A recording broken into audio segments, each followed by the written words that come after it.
This video is brought to you by Ravenscraft Realty of Northeast Missouri.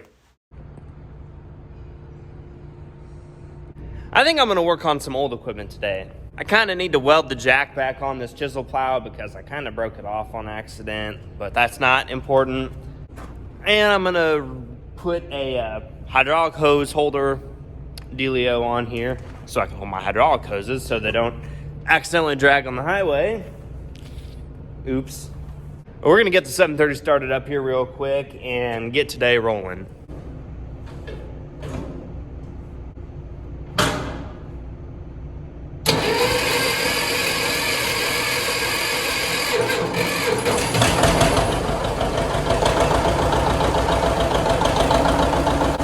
This is one of the few tractors that we have that always starts every single time. Sometimes this thing starts better than 4320 does.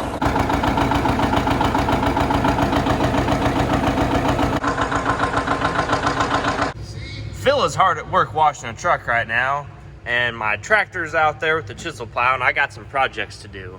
This is what I've been able to come up with so far for the hydraulic hose holder deal. All this is a piece of electric fence post that got cut in half for some unknown reason, and I saw it laying in the scrap pile, and I thought, that looks like I could use it for something.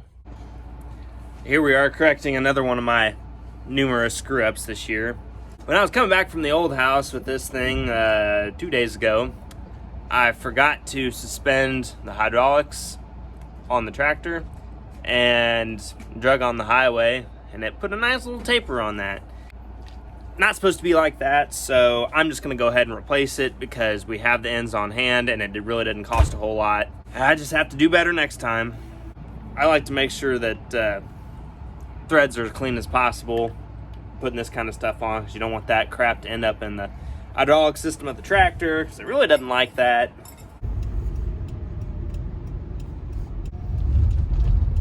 I need to stop in here at the old house and check out my shed project for you guys. And I also need to take some pictures of a vertical tillage tool that we made that we are going to be selling if anyone's interested. If you've been watching for a while, you know what this barn is, but if you haven't, this barn is where we used to keep 2 combines and this tillage tool here. We haven't used this tillage tool for 4 years. And Grandpa told me yesterday that he's ready to sell it. Dad and Grandpa actually built this themselves. They used 2 Mulchmaster field cultivator kind of tillage tools. And they took the frames from both of them, combined them, and then they got a bunch of Yetter no-till coulters and the star wheels from the back of the Mulchmasters. And I used this one time very early in my farming career, and it was an excellent tillage tool. I think that it did a better job than the Salford that we have now, just because this thing is so insanely heavy for what it is. But everything has a time and a place, and we're just ready to let it go. So this barn in the future is going to be used to store my farm equipment, such as my planter, disc, chisel plow, sickle mower, assorted odds and ends, things like that. Since the 2 big sheds went up at the other house, we haven't used this shed for a whole lot of real equipment storage, other than Dad keeps his disc in that side of the shed in the lean-to. And I've been keeping my stuff over here just because we have it available, and why not use it? I had someone come and help me with this, and he and I got all the metal and the wood and the junk pulled away from the walls and piled up and sorted. We have a pile of good stuff like fence posts and no-till coulters from a project that I didn't complete. And then we have the junk that's just going to get thrown in the scrap pile. And we also had a few piles of wood and other debris. And I used a skid steer to kind of crunch it up in a wad and take it down to the burn pile. We also need to get those spare parts moved into this area so that I can get a couple loads of gravel in here, spread it out, and make it nice and level. And then with this gone and all this space, I'm going to have tons of room for old stuff. This one rafter right here needs some work. It's kind of falling down, but we can fix that. It's not a problem. The junk that I had piled in here used to come out to about here, and that took up quite a bit of space. I'm planning on putting my planter back here so it's out of the sunlight completely, and then the disc can stay back in there, and then we can put whatever else in here. I already got this area in front of the shed graveled. Beforehand, there was a pretty abrupt 6-inch drop from the barn to the gravel outside, so now that's fixed. I would also like to get some rock spread back here so that I can use this to park stuff as well. One big new implement will take up most of the space, but several older pieces of equipment can fit in here, no problem. After this project's all said and done, I'll be able to keep this field cultivator inside. I'd also like to put some of the lights from the shop that we'd replace with LEDs in this barn for a little bit better lighting. The brush pile I took all this stuff to is just right over there over the hill.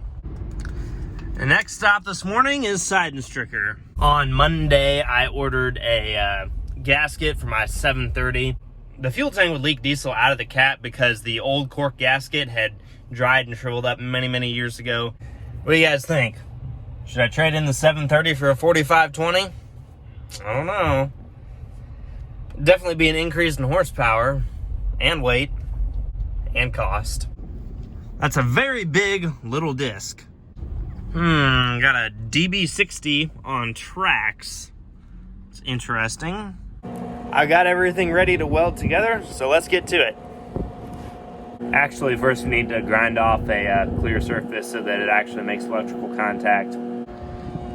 Okay, now I'm sparking off okay, so we should be able to stick this thing in there and glob some weld on it and we'll call it good. I completely forgot about this handy thing called a square. And what you can do is just stick this and you can make a perfect 90-degree angle.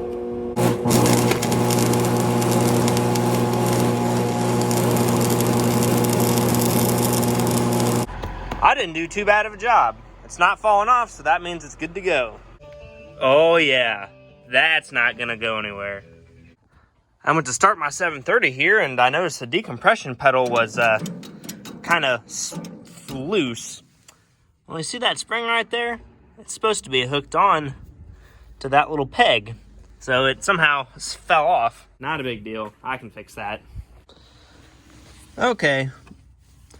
Problem has been solved. Now the spring is attached in both places.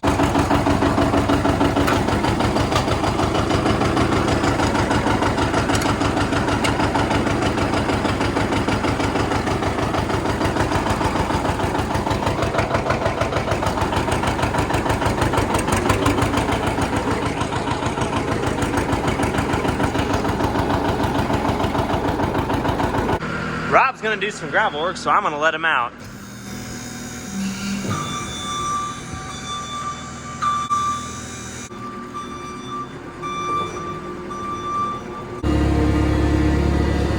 I know what you're thinking. No, I'm not actually forklift certified. Well, we got a trailer full of auction purchases here. And one thing I bought was these nice duals that aren't really that nice. On my truck here, we're pretty sure that the injection pump is either A, going bad or has gone bad, because it starts pretty hard when it's cool out. Today is a bad example because it's 50 degrees, but nonetheless.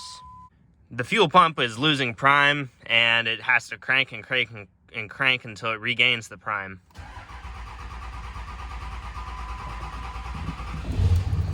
See, like that. And it's not starting like that because it's cold, because it's 52 degrees right now. If you guys are in need of a nice pair of steel toe boots, check out these. Those are from HISEA Outdoors. They're steel toe. They rock. I give them my seal of approval. You can get a pair at a little bit of a discount at the link in the description. Something's not right here. We got a little blanket of that dreaded 4-letter S word.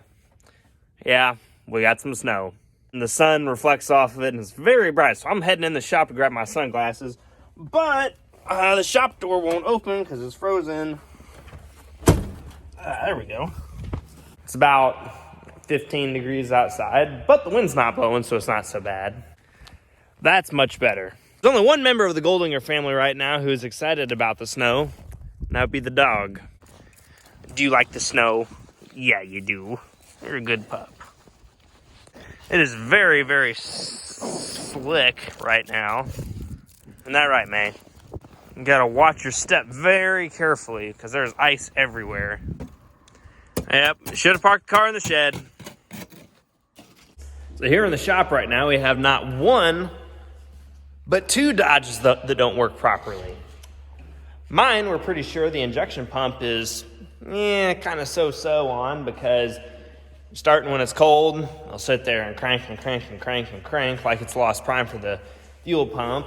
And it's going in the shop tomorrow to probably get fixed, maybe, I hope. And Dad's truck here, the 06 red Dodge 5.9, the shift cable doesn't do what it's supposed to anymore.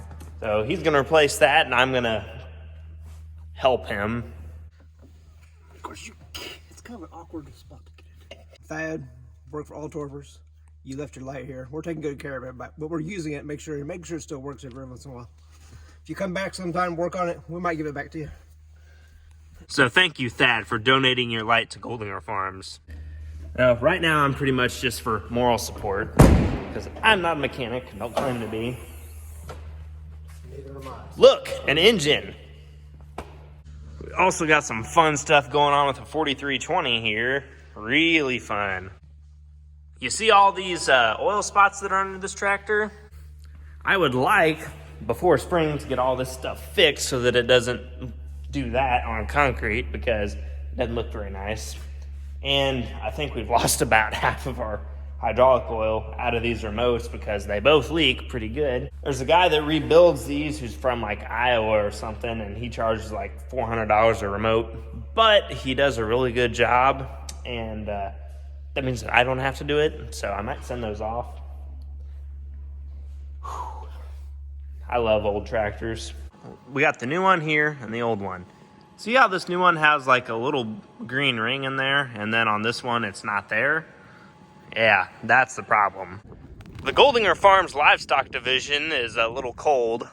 I may gripe about not liking the cold or snow or ice or winter, but when you look out across this, how could you not love it?